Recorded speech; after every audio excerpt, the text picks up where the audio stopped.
Hello student,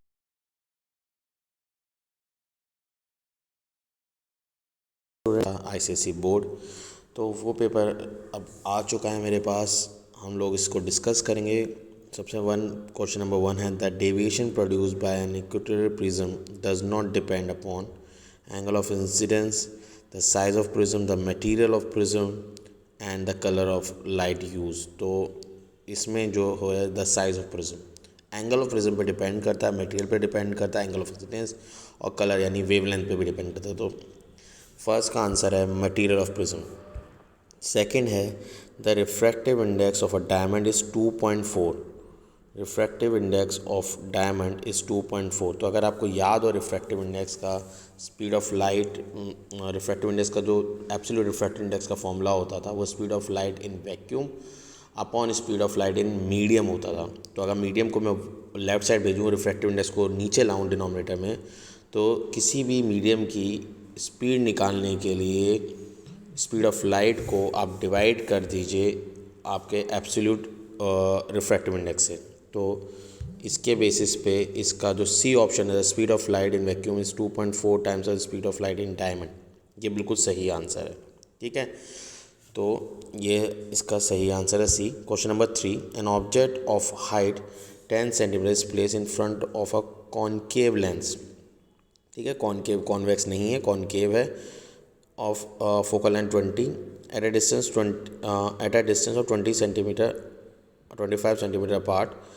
it is possible to capture the image on a screen, select answer. अब उसने बोला है कि क्या वो पॉसिबल है कि वो होगा। तो सबसे पहली बात, इसमें जो इमेज बनेगी वो वर्चुअल इमेज होगी और आपने उसे फोकल से दूर रखा है, तो वर्चुअल इमेज है तो आपका दिखेगी। तो नो, इसका जो ऑप्शन होगा वो सी होगा, no as the image form will be virtual. Real होती तो हम स्क्रीन पे ले सकते हैं, बट क्योंकि वर्चुअल बन रही है तो हम स्क्रीन पे नहीं ले सकते। इन्वर्टेड बनती नहीं कॉनकेव में, कभी अपराइट बनती है। ठीक है, क्वेश्चन नंबर 4 में आपको दिख रहा होगा क्वेश्चन, और उन्होंने पूछा है ray of light I am जो आ रही है incident on glass slab A B C D shown in figure, the emergent ray of the incident. तो जो उसके पैरेलल जा रही है, तो अगर आपको दिख रहा हो एन आर पैरेलल नहीं है, एन क्यू पैरेलल है।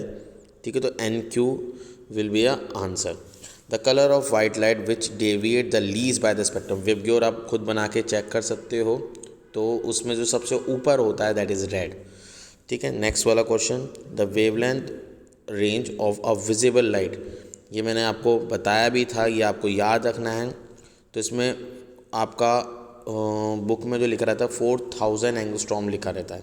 तो अगर आप एंगस्ट्रॉम को चेंज करोगे तो 10 होता है, तो वहाँ से जो आंसर आएगा वो 400 नैनोमीटर आएगा टू 800 नैनोमीटर। तो नैनो मतलब 10 9। अभी तक जैसे क्वेश्चन देख के मैं कह रहा हूँ कि हाँ, काफ़ी टेक्निकल टर्म्स को यूज़ करा गया है, फिजिक्स की टेक्निकल टर्म्स को। पेपर हार्ड नहीं है, बट येस टेक्निकल टर्म्स काफ़ी पूछी गई हैं।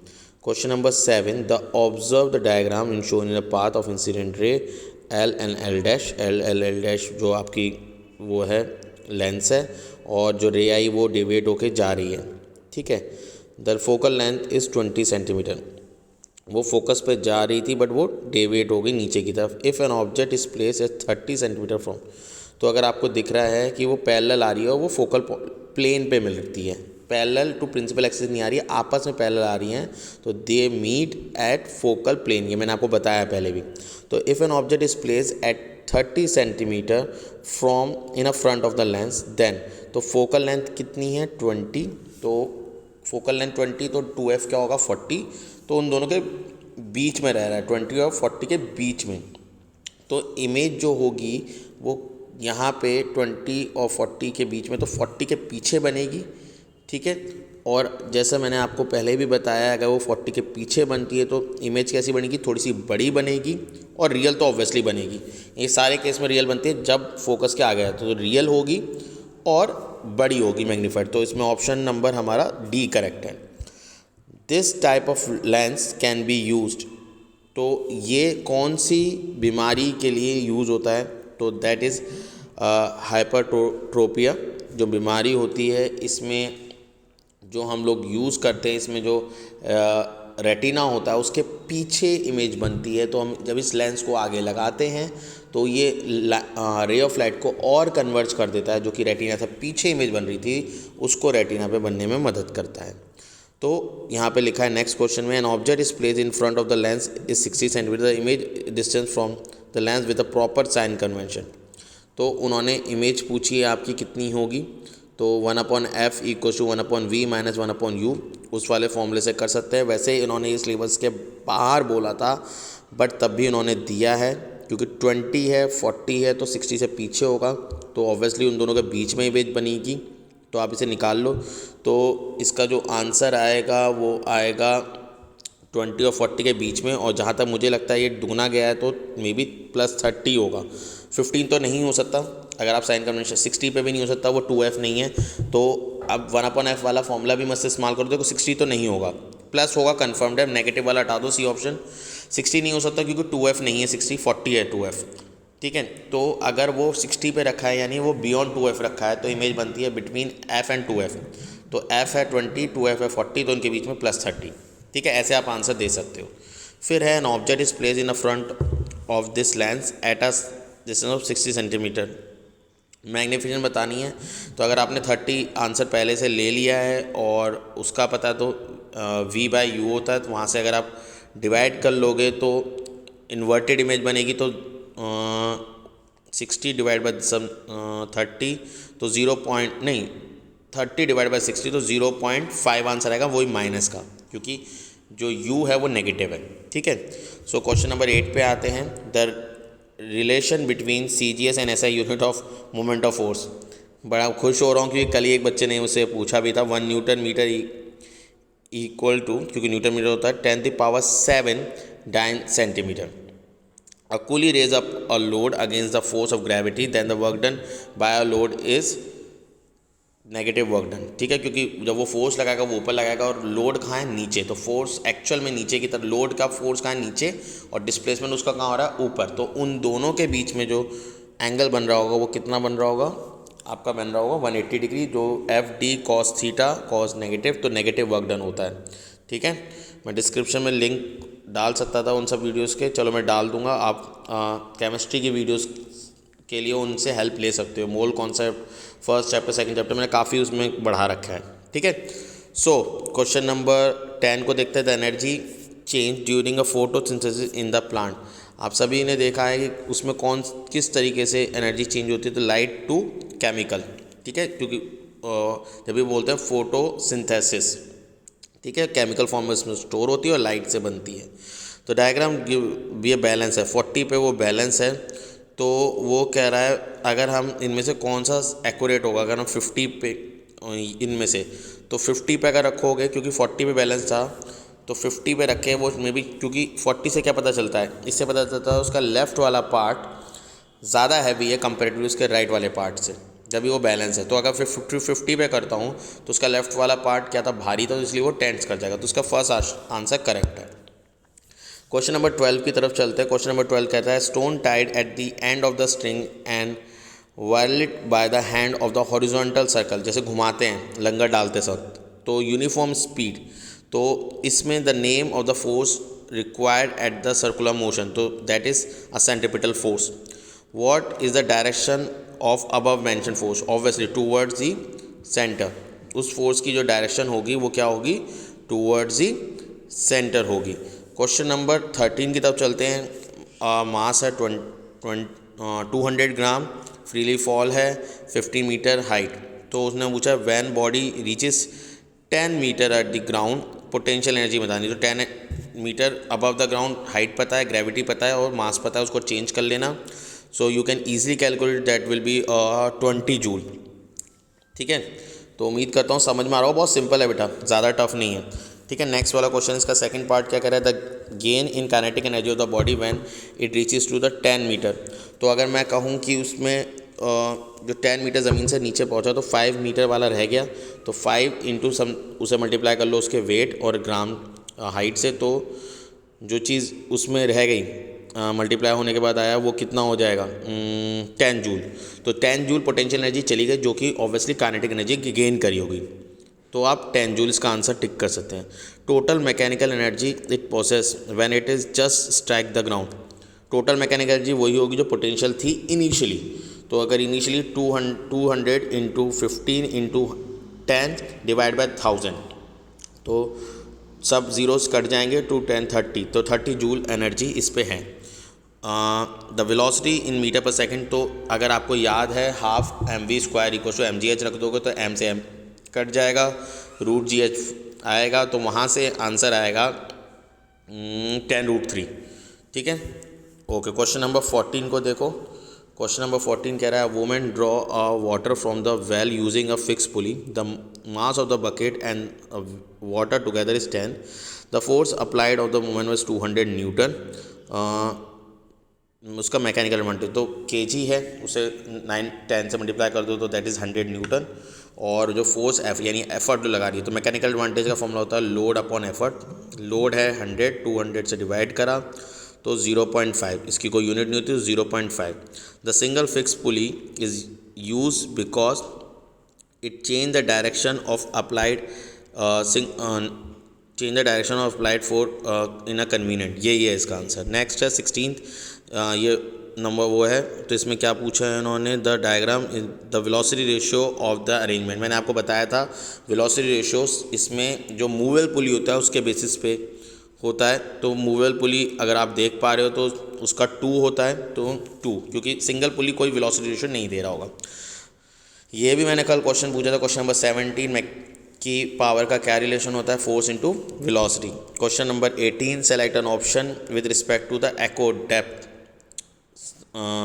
साउंडिंग। तो इसमें आपका क्वेश्चन कह रहा है कौन इंफ्रासोनिक वेव आर यूज। ठीक है, तो इंफ्रासोनिक तो नहीं होती, अल्ट्रासोनिक वेव आर यूज होती है। Which one of the following diagnostic method is use in reflecting of sound. कौन सा मेथड हम यूज़ करते हैं, तो ये मेडिकल यूज़ में था। एको कार्डियोग्राम जो मेथड है, सीटी स्कैन में नहीं होता। इलेक्ट्रोड तो साफ बोल रहा है वहाँ भी नहीं होगा, एमआरआई में भी नहीं होता। A boy standing in the front of a wall produce a 2 whistle per second, he notice the sound of his whistle coincide with an echo. ये मैंने न्यूमेरिकल क्लास में भी कराया, अगर आपको याद हो तो इसका आंसर 0.5 सेकेंड तो मुझे याद है। The distance at which the boy is standing from the wall, ये कंसाइंस की बुक का क्वेश्चन है। तो इसका आंसर है 80 metre. If the speed of the sound is increase by 16 metre and the boy move 4 metre away from the wall, तो बस speed को प्लस कर दो, जो आपने स्पीड पहले थी उसमें प्लस कर देना 320 में, तो हो जाएगा 336, और डिस्टेंस 4 मीटर और प्लस कर दोगे तो उससे कैलकुलेटर से कर लो तो आंसर आएगा 0.5 सेकेंड। ठीक है, in which of the following the timing of reflection of the whistle the echo can not be heard, 0.05 second. बाकी सब सेकेंड्स में हो जाएगा, इसमें नहीं होगा। The ratio of velocity of light of wavelength इतना टू इतना इन वैक्यूम, तो वेवलेंथ दे रखी है, उन दोनों को डिवाइड कर दो तो क्या आएगा, in the ratio of velocities of light of wavelength इतना एंड इतना इन वैक्यूम। तो वैक्यूम में क्या होगी बताओ, वैक्यूम में जाकर दोनों की स्पीड सेम हो जाएगी, चाहे किसी भी वेवलेंथ की हो, तो 1:1। क्वेश्चन नंबर 22, जूल और अर्क का 10⁷, ये भी कल मुझसे किसी ने पूछा था। और question number 23, a light body A and a heavy body B has the same momentum। तो उसी के बेसिस पे क्वेश्चन है। So kinetic energy of A and B will be the same, नहीं, मास अगर मोमेंटम सेम है तो ज़रूरी नहीं है उसकी काइनेटिक एनर्जी भी सेम होगी, मास डिफर होगा। तो kinetic energy light body A, okay, kinetic energy of A is greater, क्योंकि kinetic energy A is greater than the kinetic energy of B, क्योंकि वो द काइनेटिक जो बी है वो हैवी है। ठीक है, तो kinetic energy of A is greater than the kinetic energy of B.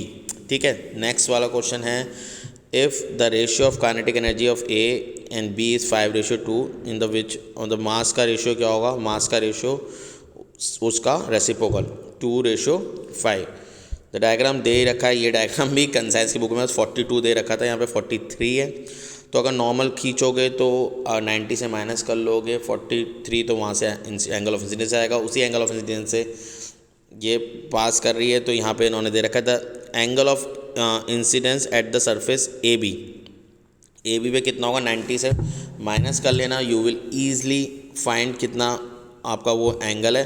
So that will be 47, हाँ 47 डिग्री। तो 47 और 90 से ज़्यादा है तो 42 से ज़्यादा है तो वो TIR होगा, वो इसलिए रिफ्लेक्ट कर गई है। फिर उन्होंने नेक्स्ट पार्ट पूछा तो select the correct statement, the speed of light in the curve surface AD does not change while entering the block. नहीं, ये तो गलत स्टेटमेंट है।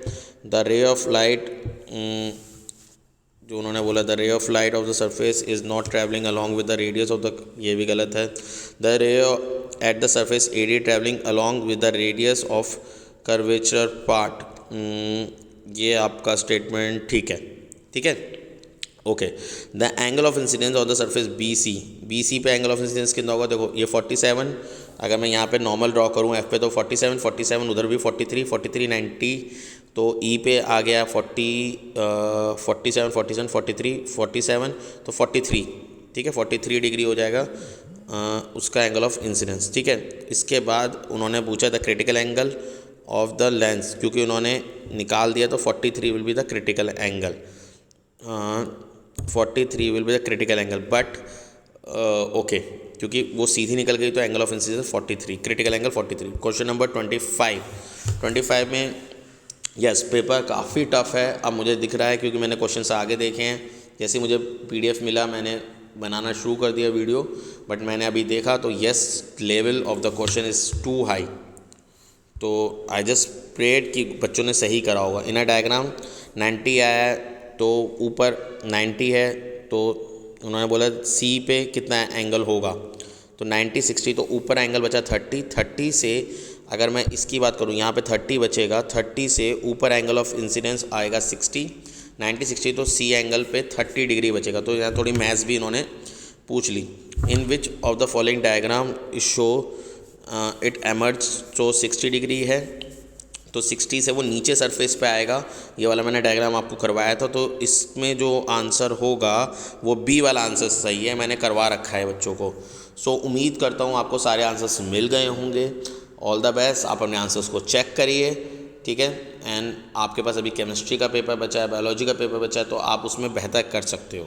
सो all the best, God bless you, take care, bye bye, see you.